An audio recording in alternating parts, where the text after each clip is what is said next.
The letter was in my mailbox between a grocery store flyer and a credit card offer.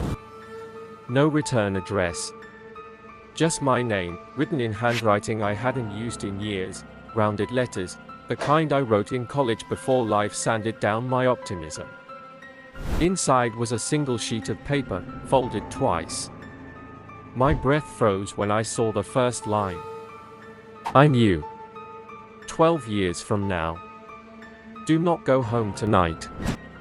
At first, I laughed. A prank, obviously. But the longer I stared at the handwriting, the more my stomach tightened. It wasn't just similar, it was exact. The uneven slant of the T's. The way I crossed my sevens. Even the tiny ink blot I always left at the end of sentences. The letter continued. If you go home, everything you know ends. Go anywhere else. Trust me. You'll want to live. No details. No explanation. Just a final line. I'm sorry. It has to be this way. I kept rereading it, hoping a meaning would click into place. Maybe future me had finally snapped. Maybe this was some deeply committed joke by a friend. But the weight of the words lodged itself behind my ribs. At 7:40 p.m., my phone buzzed with a security alert from my smart home app, motion detected in living room. I lived alone. I checked the camera feed. Just static, white noise, like an empty channel. Then a shape flickered across the frame.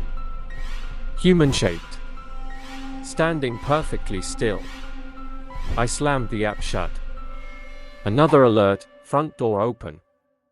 I hadn't pressed anything. I grabbed my keys and stepped out into the hall, heart pounding. I didn't have a plan, only motion, only the need to be anywhere but home. I walked until the city blurred, ending up in a 24-hour diner across town. I sat in a booth with cold coffee and the letter open on the table.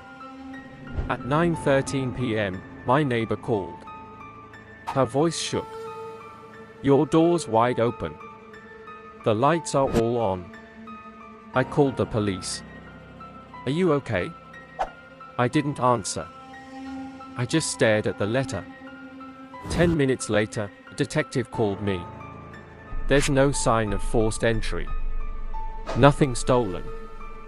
But... He hesitated. Someone removed every photo of you from the apartment. Every single one. I stayed at the diner until sunrise.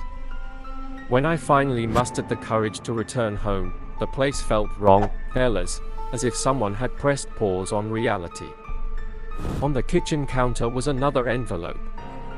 Same handwriting. Same slanted letters. But this one was dated tomorrow. My hand shook as I opened it. Inside was one sentence. You survived tonight. But this isn't over. Don't trust anyone who looks like you.